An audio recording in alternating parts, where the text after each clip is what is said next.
Hey there, bibliophiles. Let's break it down. Today we are joined by Susan Bennett, a narrator of over 200 books on Audible. Her catalog of titles specialize in smart women, buried secrets, and complicated relationships. No matter if it's horror or romance, Susan's voice brings a steadiness that makes her performance a favorite among her listeners. Hey Susan, how are you Aw, doing? I'm great. I'm great, especially for that lovely introduction. Thank you so much. I so appreciate that, and I'm thrilled to be here. Thank you for having me. Of course. So Creeping at Thrill, aka AJ, reached out to me and said, "Have you met the narrator of the book Mary by Nat Cassidy?" And I was like, "No." She's like, "You absolutely should talk to her." And so to prep for tonight, I pulled up your resume, and my God, you are busy. Oh, well, yeah, I'm very lucky that way. Yes, and I think the older that I've gotten, and the more books I have under my belt, the more I kind of refine how I want to work, and you change over time. I mean, the first books I did were probably 20 years ago at this point. So, it's an interesting arc to have experienced because I started out doing sort of these sort of wry, comedic, wild fantasy kind of books. There's a wonderful author named Christopher Moore. You might like him if you enjoy sort of wild, imaginative humor that also contains creatures. The first book that I recorded was a book called You Suck, and it's about young vampires in San Francisco. And they're all kind of bumbling, like what the protagonist doesn't mean to become a vampire, but he ends up becoming a vampire and has to deal with having become a vampire. And then his girlfriend becomes a vampire, and it's I mean, obviously it's dealing with all the anxieties you have as a young person, like having to become an adult and having to become, like a working productive member of society. And those books are populated with all kinds of fantastic characters and wonderful, challenges as an actor, to bring to life with a good balance of humor and pathos and understanding the human condition and the creature condition. And from there, it's just been kind of all over the place. I mean, I feel lucky to have ended up. Mary is one of the books that I've loved doing the most because it hit me at just the right time in my life, like as a woman of a certain age going through the change. And it's interesting to, thank you for that lovely compliment about my work. It is, I never sit back really and take it as a whole, but it's interesting to do that. So thank you for allowing me to do that for a minute, just look at the totality of the work. So Yeah, of course. And, I immediately think to myself, like, this is such a creative outlet for people that struggle to read books to be able to listen and join in on this hobby. Have you always been interested in voice acting? How did you step into this career?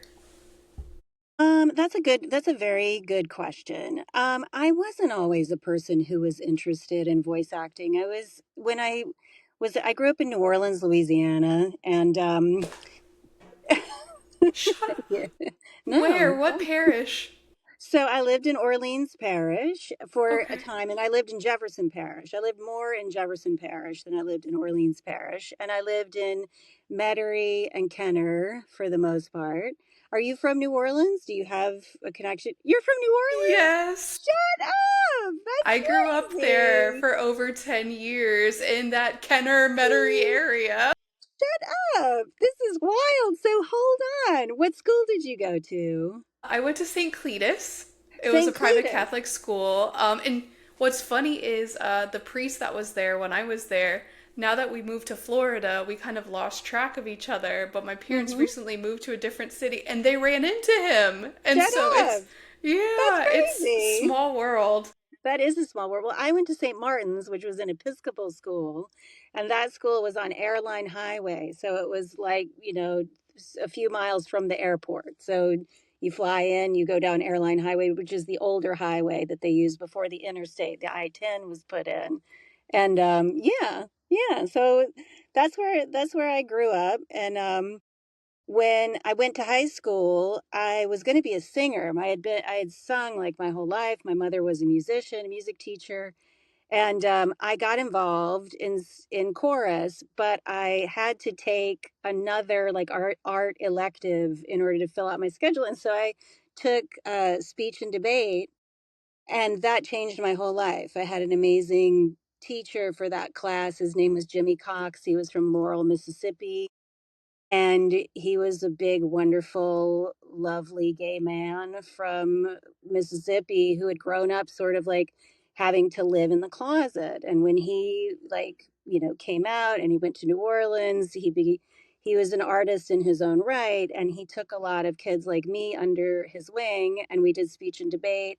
He introduced me to the theater. He introduced me to performance, individual performance, humorous, dramatic, duo reading, duet acting, reading prose poetry reading.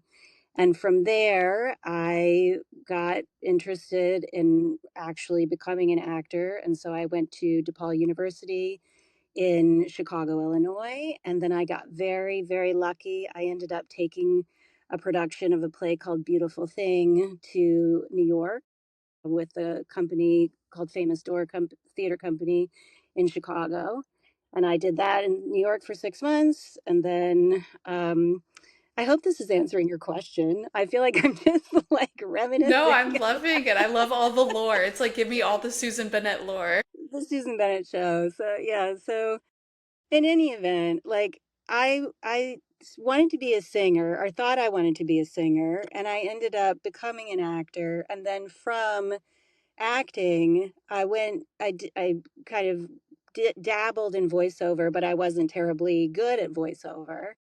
But I found a niche in audiobooks, and um, that it's really it's impacted me in a very interesting way because I'm a writer myself, and it's been a real privilege to kind of be inside of a book and to be inside of the various types of literature that I've been lucky enough to read. And I understand how delicate a process it really is to put together a complex, complete narrative. And it's a wonderful challenge as a performer too, because it'll take you from 3 to 5 days, 7 days or something. And over the course of that time, you really do live that life from beginning to end. And it's a real pleasure. It's very challenging. And there are things that fit easier, like a more comfortable suit of clothes than other things. But um, I really, I feel very privileged to have ended up doing what I'm doing. I mean, I think it's an unusual and very gratifying way to spend my time. So I'm lucky. Yeah. And I've had listeners before say, "Oh, I wish I could do things like this." They're Hmm. actively trying. So I think for them, what is a day in the life actually as a voice actor? So for me, that depends. There are a lot of people, and I'm talking to you now from my own recording booth, but I do a lot of recording in a studio in the city, in New York City, in Manhattan. So a day in the life for, let's say, from the time that I get the book, um, it can be through an audition, having auditioned for a book, or through being offered a book by a publisher. So I get the book, I read the manuscript. If it's a back title, then I read the book that's already been published. And it typically takes me about a week to prep a book if I'm doing it, if I have the luxury of the time to actually sit and do what I'd like to do with the material. Sometimes that varies, but for the most part, it's about a week worth of prep time for me. And when I have the book prepped, then I go into a recording studio and I work with an engineer, and we sit down. We begin the process of just, you start from the beginning and you work your way through it. If it's maybe a 300 to 350 page book, and it can take about 5 days or so to record that. Obviously, it varies by genre. And the more you do work in a particular genre, the more, facile, the more like expedient you get with the material because you kind of know where you are, where you're gonna go, where you're headed, getting there, making it real, wrapping it all up, the wedding, the baby, the the whatever, like the rest of their lives, whatever. Um, and for me, I love doing it. Especially, I love working with producers and directors. I don't often work with directors just because I've been doing it for a pretty long time. Not to say that I wouldn't love to, but I work mostly with my engineer and the author's work. So, and then of course, like the producers who hire me. So and I would say I record anywhere from 6 to 8 hours. Um, take some breaks in there. Yeah, it's a labor intensive um, thing, but it's super gratifying and a lot of. Well, now I have to ask, were Okay, you offered Mary by Nat Cassidy or did you audition? so I did audition for it, and uh, that book was published by Macmillan Publishers. And I got called in by a casting director named Callum Plews, he's no longer there. I think he's in podcasting. But I got a call to do an audition for it, and it was kind of in the early days of having had my own booth.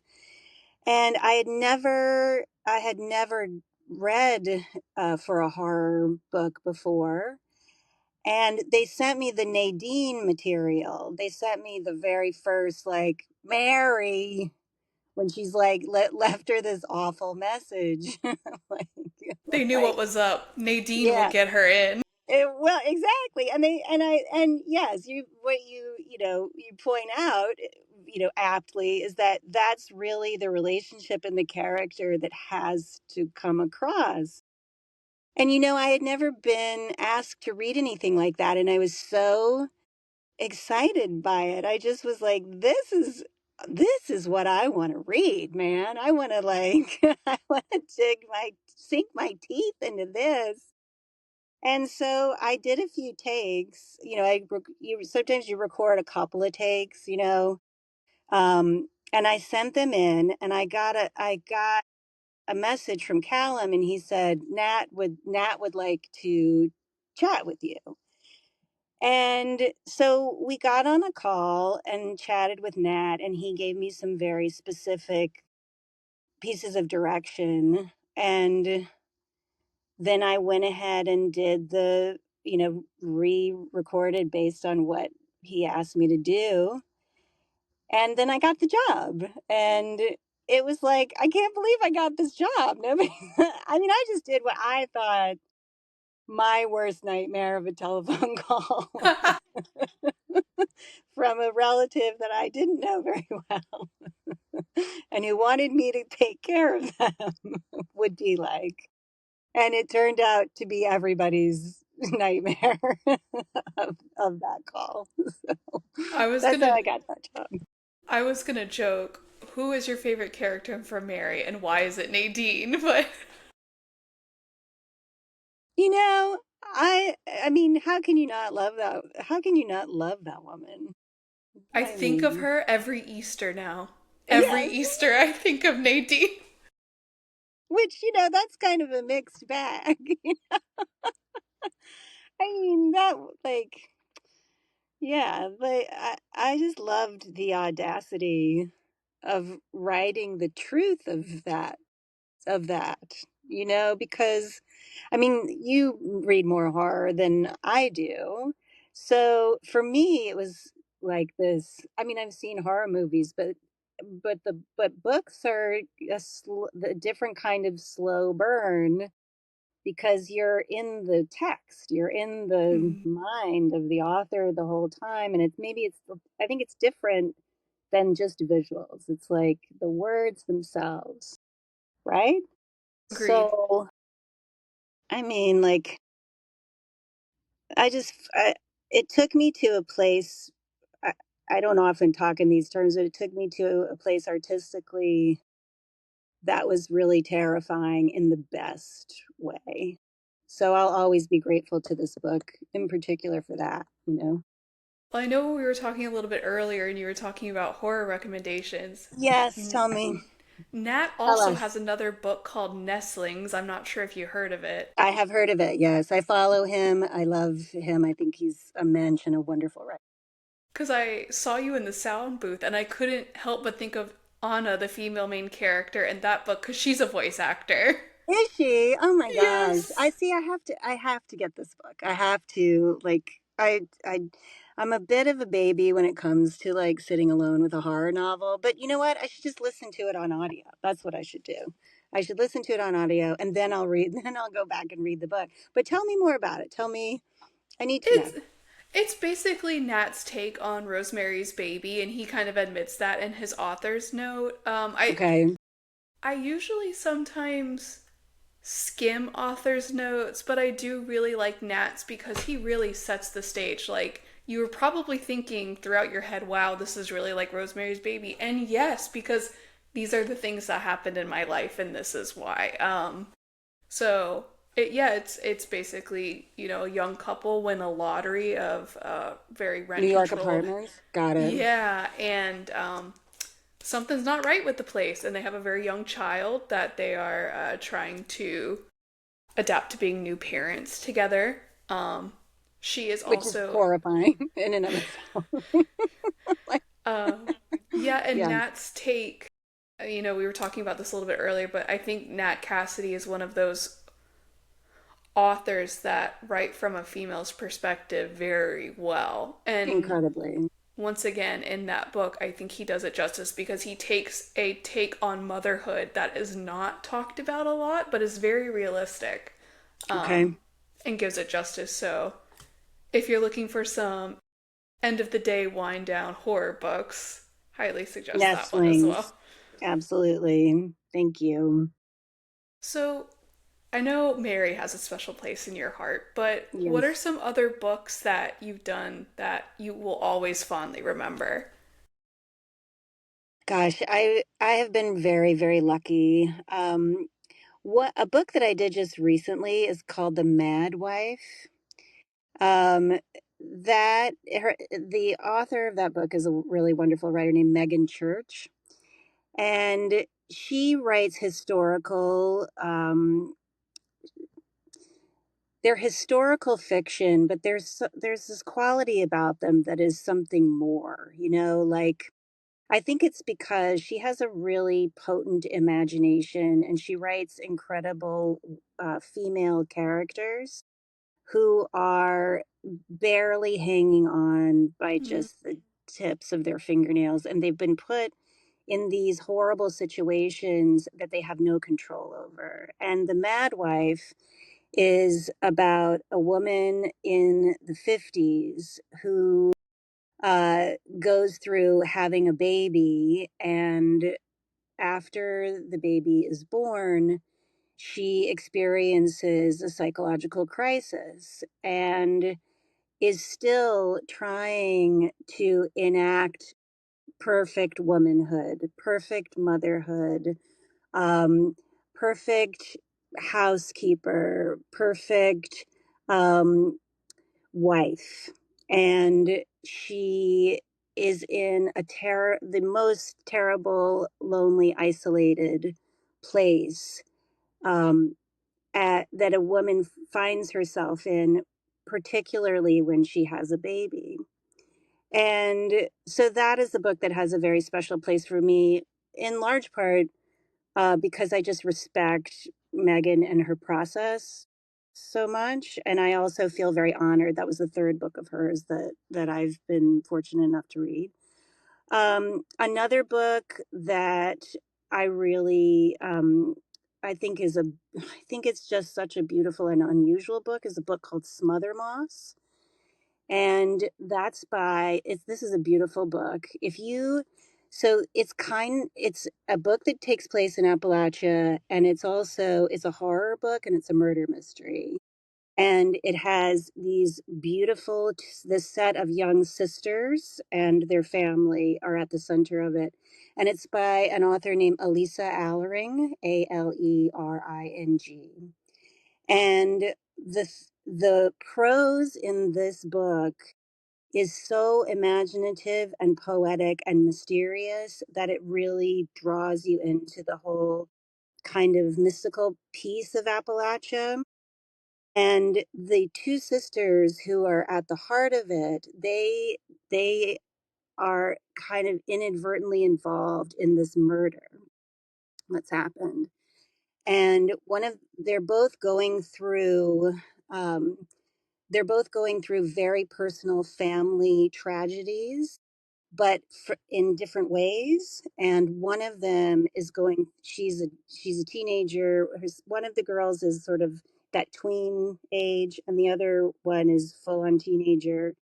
And she is struggling with her sexuality. And so all of these pieces woven together, there's the murder mystery, there's the internal conflict that the older sister's going through, there's the character of Appalachia itself. There and the prose in this book is very unusual and very, very potent and very mysterious and just incredibly compelling. So that's another book that is really close to my heart. Um, there are so there I have been really lucky to do I don't know if you know the author Laura Lippman. um she's an incredible writer, and I was so very lucky to narrate, I believe it's been 3 of her titles so far. um I, uh the name of the what so this is menopause. This is menopause right here. This is So being booked and busy. this is being booked and busy. This is also like it's the time of night, but also like one of her books is called Sunburn, which is a very interesting murder mystery. That's a Laura Lippman title. Um, I've been so incredibly lucky to read, many, many books and different genres. And of course, Mary, I mean, I can't even begin to tell you like how gratifying it is to have people like repeat a character voice back to you, back to you. People love Nadine so much, and um, and also just like you talked about Nate's author's note. I mean, come on, that guy gives great author's note, doesn't he? Like he's No, thought and about everything. he does. It's so all of his books are personal. And when he Mm-hmm. mentioned for Mary watching Carrie with his mother, like my mom raised me on horror movies, even when I was so young that like I Yeah. hated them and I would cry. Like that is just such a distinct thing. Like my mom would watch horror movies with me, and eventually, like I came around to it. I'm definitely more interested in reading it than actually seeing it on the screen. Mm-hmm. But yeah, from then I was like, okay, he gets it. Like he is part of the horror community. Like this is someone who really understands not only what it takes to have a well thought out horror, but also tell it from a woman's perspective It's and incredible to do me. it well. Incredible. Yes, that's exactly it. I don't know. I mean, he has a complete vision, and then he also sees his characters as separate from himself. And then when you factor I honestly, when I was reading Mary, when I was prepping that book, I wasn't buying it. I'm like, how did this guy what? There's no way he's written this woman. There's no way he's written this little, you know, mousy New York bookstore librarian kind of lady who spirals deeply down into the menopausal like stew, and then on top of it has to not only leave everything that she's meager as it is, everything she's built for herself, and take on the challenge of a person who has nothing but hostility for her in the most difficult time of both of their lives. How he imagined that, how he wrote it, I mean, I was blown away in the process of it because there are places that felt so real that I, as a woman, hadn't gone through just yet. And I was like, how? I mean, I need to give this guy's vision, I need to do justice to this vision, but also I'm kind of struck by this. Like, I got to deal with, I have to deal with what I just read. I have to deal with what she's actually gone through. And how he, I mean, it's so, I think this word is overused, but it's so authentic. It's painful. Like, it's painful. And it makes you kind of like, I, I want to understand this level of empathy in a, right? Like, Nat, how have you imagined this and then realized it so perfectly? It's just, it's an astonishing piece of writing. It's astonishing to me because it's so empathic and so, like, you love Nadine, even though she's a she's just a catastrophe, right? Like, so Mary talks to her porcelain dolls, and I'm like, I'm hooked because Mary. There's something wrong about Mary. There's something not right about Mary. That's right. And then Nadine comes in the picture, and I'm like, every What? scene that Nadine's in somehow becomes my favorite, and then Totally. every scene after becomes more and more my favorite. I'm Um, telling you. It's and unbelievable. I love Mary's representation of am I going through menopause or am I losing my mind? Because I My feel like mind. that's something that for a lot of things that women go through naturally, we're like, what, we wonder if we're losing our minds. People are telling us we're losing our minds. We're kind of being Yes. gaslit by the medical community sometimes. Yes. But I Yes. also feel like Nadine represents that familial obligation. Like, it doesn't matter if I treat you like dirt. We're blood, we're kin. I need you. You do what I say, you Yes. ungrateful little crap, and be thankful. And Yes. for him, like, I feel like those are just so complex topics in their own right. To have them Yes. weave through seamlessly in this book was just hats off. Well done. Yeah, completely. I mean, and you bring up a really good thing, like or a really good point, in that it's not only the woman who's going through menopause, it is the expectation of women from other women in their families, in this hierarchy within their family, societally, um, all of that, all of that. At this point in my life, I'll speak personally. I mean, I find it all extremely overwhelming, and it's also because I don't, there's another piece of it, which I think, he comes up because he's touched on those two things, like it's a member of her family. And it's also like, am I going crazy or am I just going through menopause? Like these expectations. And what comes up for me with, dealing with those two elements is, am I rooted in reality? Like, it's very hard as a woman with all these different things acting on you to know who you are, what's your plum center, what is today going to look like for me psychologically, mentally, emotionally, physically. Am I going to be able to show up for myself, let alone my children, my partner, my my work, my community, if you're a part of a group, part of a church, part of a what, like, am I going to be able to have the strength to put on the face and do all of the jobs that I'm supposed to do, right? I don't know. I don't know.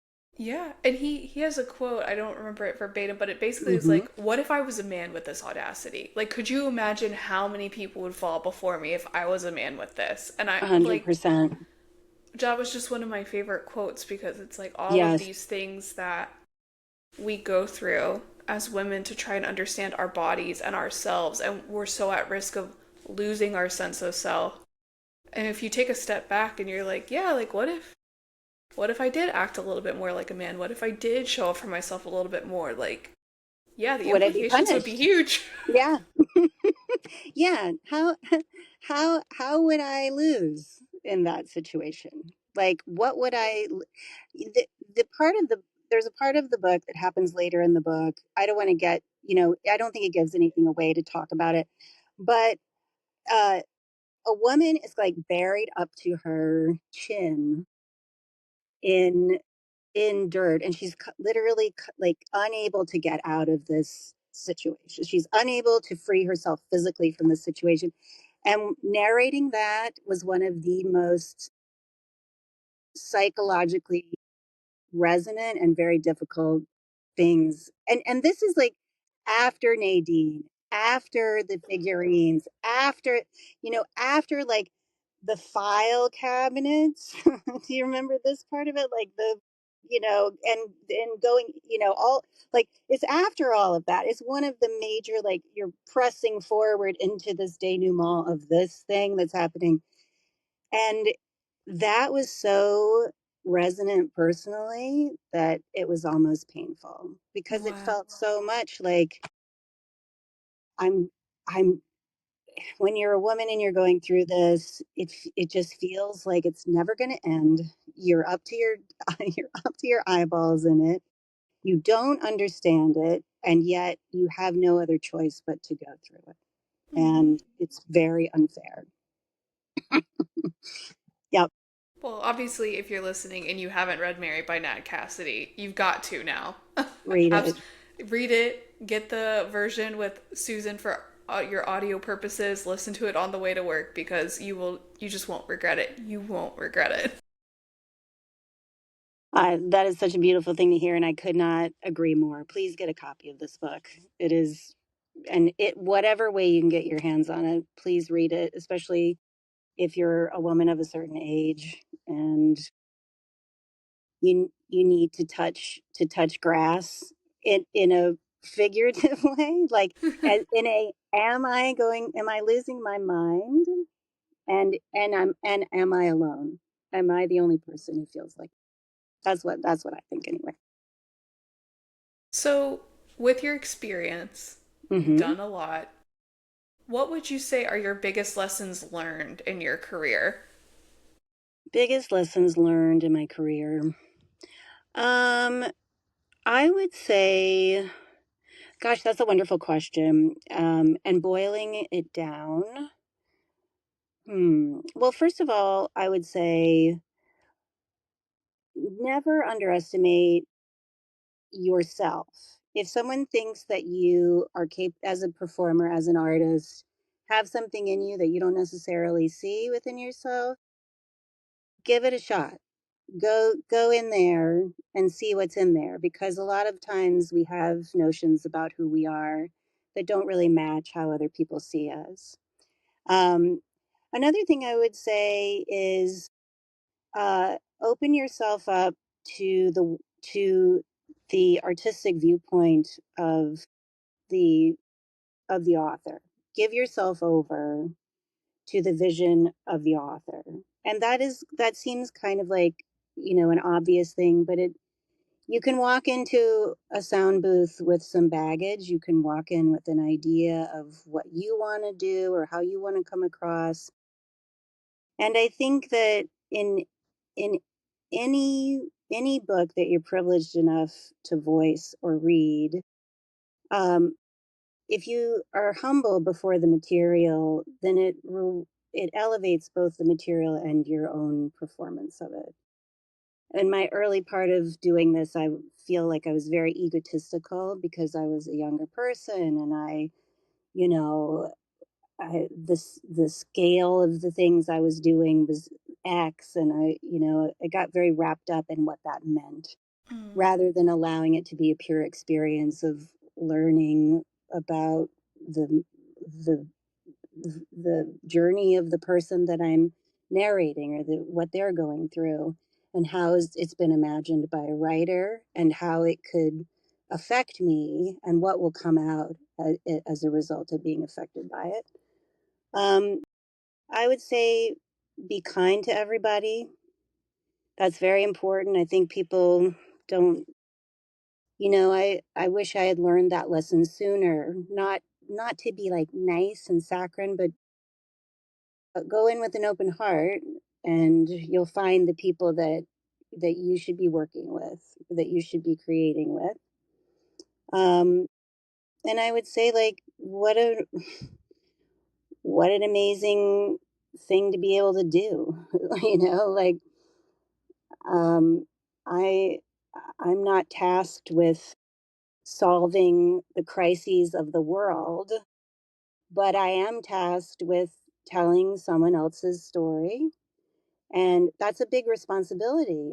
And I feel the more I've tried to center everything outside of myself and the things I think about my work and about my capacity or abilities, like if I put all of that aside and just give over to the material, then I feel that that's what my job really is. And that's where beautiful things kind of happen. Well, I So, know you feel like you're not solving the crisis of the world, but for the people that are like, you know, high pressure, high stakes jobs that where reading is their source of joy, like you're helping them recharge their mental battery. So in a way, you are helping. Absolutely. yeah, I hadn't looked at it that way, but you know what? I, you just reminded me there's another author whose books I've been really privileged to do. She writes about very difficult themes, and her name is Diane Chamberlain. And she's a Southern author, and she writes about, you know, very particular social issues in the South. And for you, you've just reminded me that if a person is going to take on the responsibility of a book like that, if they're going to read it, they're going to be affected by it. And it can be part of what I do to be like the guide Yes. through that process. Yeah. Yes. So thank you Because for that. Yeah, because there's so many people like my husband, for example. He wishes he could just sit with a physical book and read. It just doesn't click for him. But he listens to audiobooks all the time. And it's like, wow, without this ability and technology and talent, like, there's a whole population that just wouldn't find the love of books. So, that's part of why I want to talk to more voice actors because it is an extremely part of a reader's journey to have these available. Yeah. Yeah, I can see that. And I took that for granted. And then I spent too much time on social media and became totally like attention deficit hyperactivity disorder myself. And now I was listening to Octavia Butler's Parable of the Sower earlier today, on Audible, read by Lynn Thigpen. And I thought, you know what? I wouldn't be able to sit and read this book today because of just how scattered and all over the place, my interaction with the world is. And so to be able to listen to the book and listen to the narrator, listen to the characters through the narrator, listen to the author through the material, through the narrator, it is a totally different experience than reading, and yet it is so like physically reading, but it is so vivid and so affecting. And what you just said about, like, a population that's not able to experience that. I'm so glad to be in a space that's providing that, because I relate to that. I relate to that experience. So thank you for that. Thank you. And I think there's always a fine line between imposter syndrome and having too much of an ego because it's like you don't want to be paralyzed by fear and risk. Right. You Right. have to have that confidence to put your chest out and try, but at the same time, you don't want to become an egomaniac. Right. But if you don't dream big, it doesn't go big. That's So right. that is such a fine line. Isn't it though? It really is. I mean, you don't learn that lesson until you've learned that lesson, right? Yeah. Yep. Yep. Well, and Yes. I think too, especially for women, where we're we're asked to be more agreeable, be understanding, be patient, don't be greedy. But it's like, no, if there's a path forward where we want to make success for ourselves, there's no shame with that. Yes. It's so odd to me to think back on, life like in my 20s or something, right? And I always felt this sort of dissatisfaction. And I felt this kind of pressure. And I felt this sort of tension from being misunderstood. And all of that is the role that I was supposed to play pushed upon me, and me reacting to the reality of how that affected me. And I had no vocabulary for that. I had no understanding that that is our condition in so many ways as women. And that is what creates this, you know, how do I put this? You just stated it like in a way that really resonated, which was, if you don't think about, the bigger thing or the greater thing or the thing that's not what you're bogged down in, then you'll never experience that, and then it won't impact other people, other women. And it's a very difficult and very real situation that I think a lot of young women now, I love, like, obviously you've heard of heated rivalry. Yes. Who hasn't? My Maybe God. you've heard of this little thing called heated rivalry.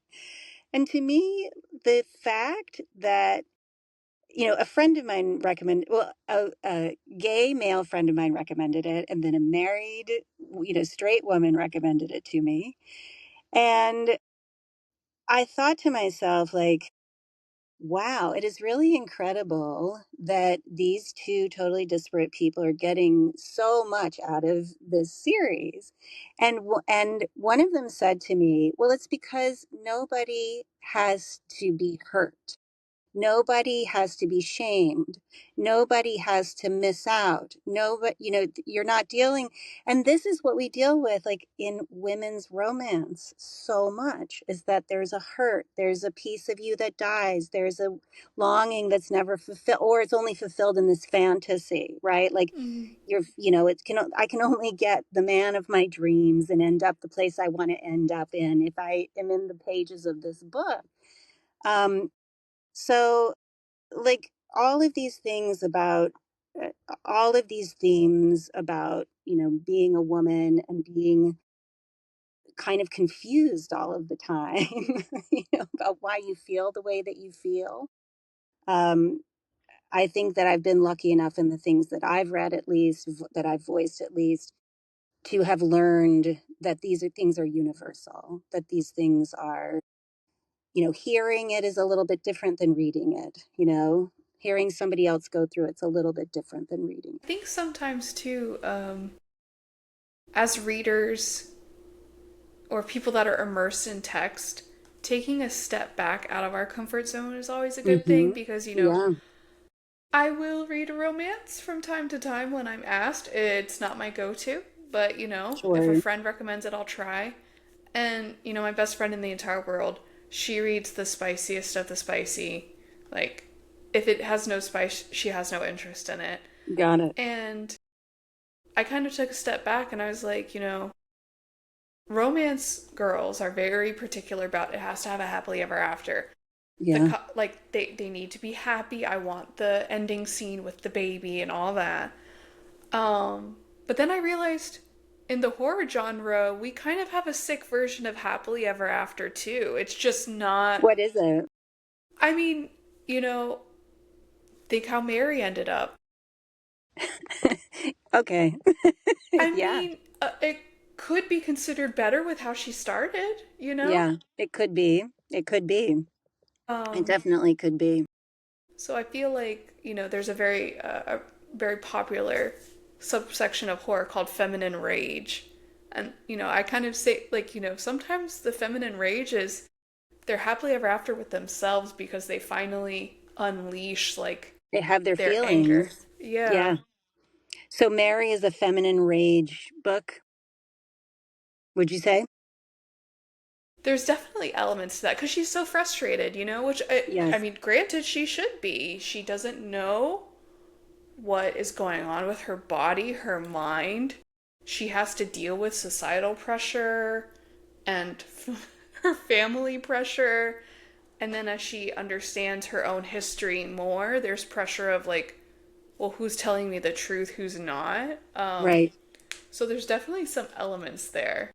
Yeah. Well, and isn't there this whole element too of like, and now I have to avenge this for everybody. Like I have to make this right for everybody. And I Mm-hmm. think that is like, that's I have to admit, I don't read a lot of horror because I'm I'm just a little bit of a wuss that way. I have to admit, like literally with the imagery. Listen. I watched Midsummer. Have you seen that movie, Yes, girl? I had to like go lay down. I just had to Susan. go lay down. Like, oh, I can't. Oh, once and oh, the movie with Toni Collette where she has two children and one of them is the special needs girl. Hereditary. Yes, that movie I had to go lay down. Oh my But gosh. is that a feminine rage? Is that a feminine? No, I think that's very Hereditary. I think it's Yeah, very folksy. I think they're both a little folksy. I guess got it. Midsummer Midsommar and is a Hereditary. Okay. little Norwegian or whatever they're from, folksy. Yes, I But get it. Okay. I think there's a little bit of feminine rage at the end of Midsommar because at the end I think she's smiling. That's my I think personal take. I was like, I was literally like in a ball.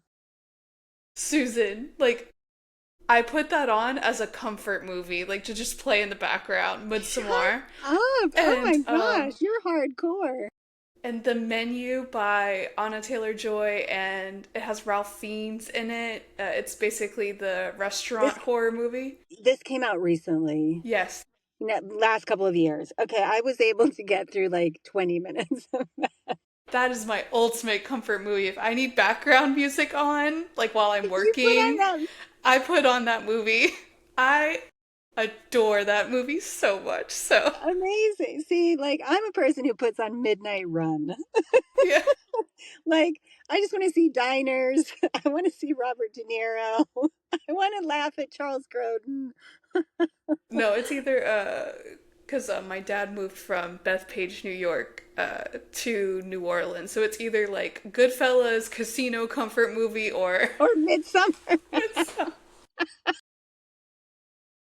Okay, listen. It's hard to be a woman, no matter where you're from, no matter how you grew up. And I don't judge any of it. You put on whatever you need, whatever you need to put on. I am getting more into horror now. I mentioned to you earlier, Lucinda, the podcast that I wrote. mm-hmm. Um, so I realize when I go back and I read that and I listen to it. I listen to it occasionally just to put myself back in like a creative headspace. But I realize that's a nascent horror expression because because of how I've told the story and because of like what the characters are going through. But I need to revisit it and really go completely down this particular rabbit hole because I think there's information there, Mm-hmm. artistically and also personally. Because to hear you say like, "Oh, I just put on Midsummer to just chill out," I need that. I need that level of edge. You know what I'm saying? Well, I and feel like I need that. I think people are starting to understand that horror books aren't just slasher films with who is this guy in the mask and why is he so angry, like. Some of them have depth, and there's like a new genre of book coming out called horror mans, which is horror and romance put together. Okay. Yes. Okay. Tell me more. Well, there's one that I've read, the Butcher and Blackbird series, and it's two serial killers that fall in love. There we go. Oh, Is it the Butcher and the Wren? The that's Butcher and one of the. them. That's That's one one of of them. It's them. a series of multiple. They do morbid. These two women do morbid. They have a podcast. The woman who writes that, she and her, I think it's her half sister, Mm-hmm. do a podcast called Morbid. The woman who write her name is Elena. Oh God, what's her last name? But anyway, like it's so see, I'm on the true crime Mm-hmm. side of things, but I want to get so I need to work backwards into the horror piece of it. So the butcher and the wren is one, but So it's Butcher and Blackbird, butcher and Leather blackbird. and Lark, and then Scythe and Wren, I think is the third book, but the first one I've read, and it's basically two serial killers that fall in love. Oh my gosh. Well, this may be different. This may be a different. I gotta write this. Oh, you're gonna send me a recording of this. Yes, Yes, absolutely. So this sounds different. So what is it again? I need to know. Butcher and Blackbird by Bryn Butcher and Weaver. Blackbird, two serial killers who Fall fall in love. in love with each other. Yes. Yeah. Mhm. And it has all the romantic elements, like that stereotypical romance. I know I was interviewing Clay McLeod Chapman, and he has a horror romance coming up, and I was like, well, what is it? And he's like, okay, boy meets girl. Wait, boy meets girl being possessed by a demon. Of course, like one does. So, This is extremely enlightening, and uh, I I need more of this kind of stuff in my life. And now and I want to listen, and I also want to listen to it on audio because I mhm. feel like I said before, the ADHD thing, it's challenging, but I think audio is a wonderful way to work with that, you know. Don't worry, Susan. I got all the recs for you after. I'll go in your I DMs again and just have them all I lined up can't for you. wait. I can't wait. I cannot wait. It's very Mary has done so many wonderful things for my life. I can't even explain how many excellent like associations and doors that have been opened. It's been so great. Yeah, I think it's a very special book, and I think it'll be looked back in a few years as a timeless piece. I think Nat is one of the best kept secrets almost in the horror society. I know his most recent collection of short stories made the New York Times bestseller, so I'm Yes, super and I excited think about that. I mean, it could not happen to a nicer guy and a more deserving guy too. And yes, I think Stephen King wrote the introduction to his latest short story collection. Am I right? Yes. So, I mean, it's just, he deserves every bit of that and Well, more. now I also want all of the horror to be Definitely. narrated by you. I would love to do more. I would love to do more. I have a new appreciation for it, and I need to get over my squeamishness because apparently you can loop around like through squeamishness to relaxation, which is what I like, just push through and then it calms you down, Yep, right? and I've been thinking about rereading Mary too. I'm trying to be more of an audiobook person. Multitasking for me is hard. I So, understand. when I'm on the treadmill, instead of rereading it, I might listen to it for the first time and see like Yeah. things that I didn't pick up on actually reading the physical book that maybe your voice will help me That understand. I hope so. I hope so. I mean, I'd be interested to hear the difference in the experience. Like, if you heard it one way and then you hear it another way, if how it lands. So, yeah, I've never listened to it. I've never gone back and listened to it, to Have you the listened to audio. any of your books, or is it just one of those like set it, forget it? It's mostly a set it and forget it thing. Never, I mean, not a forget it so much as like, I mean, I'm sure with the things that you do in your work, there's always a piece of you which is, and this too, maybe this is part of the feminine rage, which is like you always think of some way you could have done it differently, or Mm, maybe or I wish I'd thought to do this, or I wish, you know what I mean. yeah, Um, that search for perfection. So you're like never satisfied in the moment. exactly. And so for that reason, I don't listen to my own narration, because it's like I don't want to do that to myself. And I think, what's the point? You know, I think that's fair. I edit these videos and I listen to it because obviously I want to make sure it's crisp and great sure, for the listeners, and I cringe sure. every single time, and as soon as I publish them, I never listen to them again. Oh, I totally get that. I totally get that. I mean, what are we aiming for? It's like it's just hard to just accept yourself and accept it's why should it be that hard? I don't know, but it definitely is. And now we see ourselves, we hear ourselves all the time in ways that we never, I mean, I didn't grow up like that. I mean, I don't even remember taking that many pictures of like having a few pictures of your friends at that age is kind of a big deal, or having like a photo album or something. So I get it. Yeah, Like, we've come a long way from when the digital camera was its own wristlet thing besides your phone, and then you'd have to take it to Walgreens and get the oh, photos printed out. We've come a long way. I mean, in some ways, yes. In some ways, like, I'd just love to go back to that time. I would love No, to just, I hear technology you. has come a long way, but society, you know that? You said a mouthful. Oh my gosh.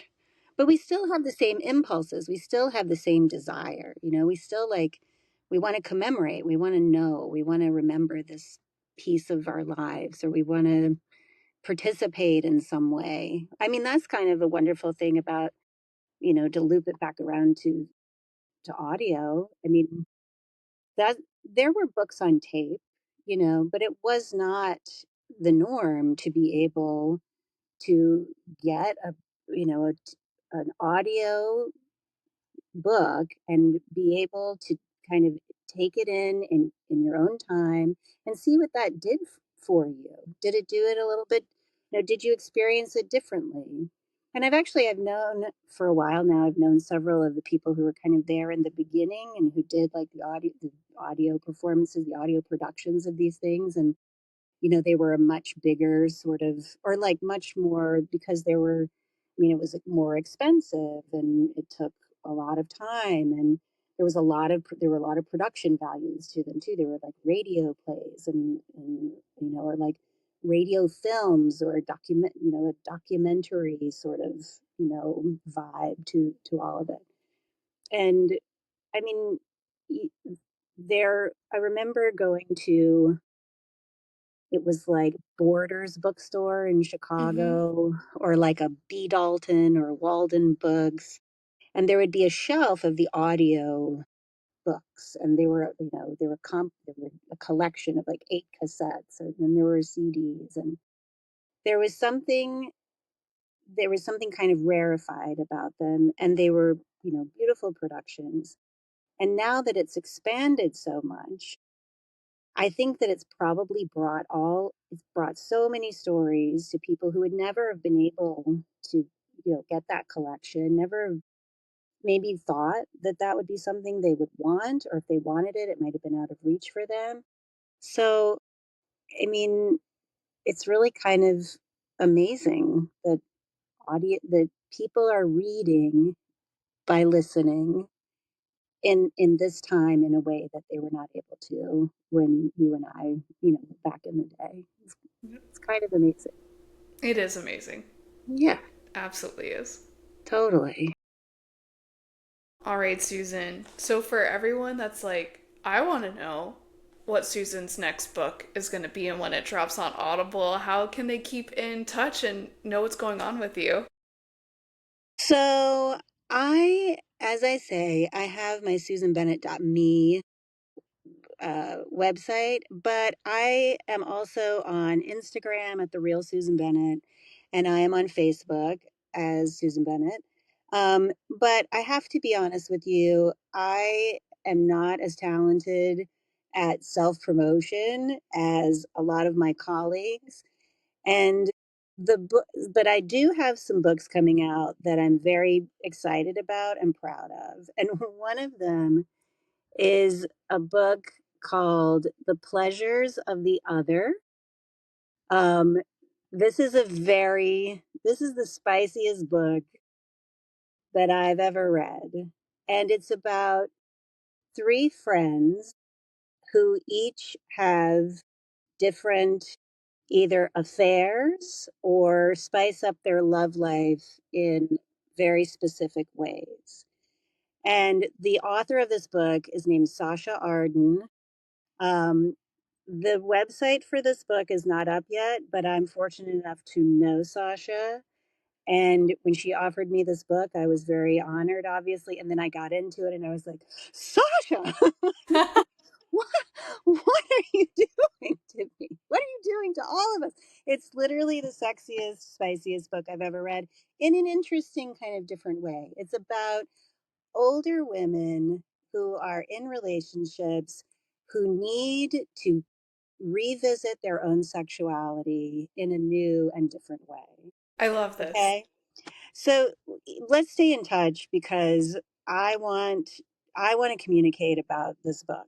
I want Yeah. to just like get this book out there.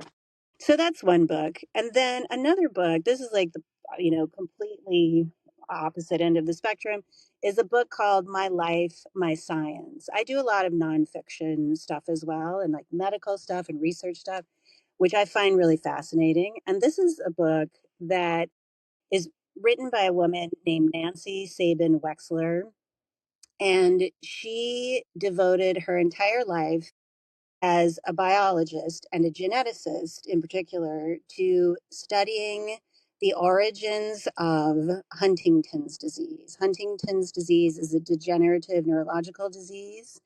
And she dedicated her entire life to studying a group of people in Venezuela and all over the world, but in particular, this population of people in Venezuela who have Huntington's disease, to find a gene therapy that would prolong their lives, that would lessen the impact of the degenerative part of the disease.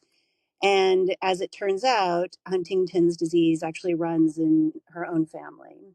And so in many ways, this is like a search for self in as much Wow. as it is a search for, a treatment, a therapy, a cure for the, these families in Venezuela, but also worldwide.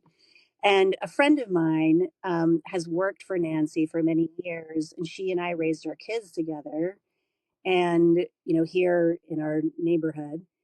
And I was so just really honored that she asked me to do this book because she's worked for Nancy for many years, and I'm just admired someone who dedicates their life to a cause like that. Um, and then, as I said before, anything Megan Church writes, I The Mad Wife is an amazing book. I know she's working on another novel right now, and the other books I've read of hers are as meticulously and thoughtfully and really beautifully realized.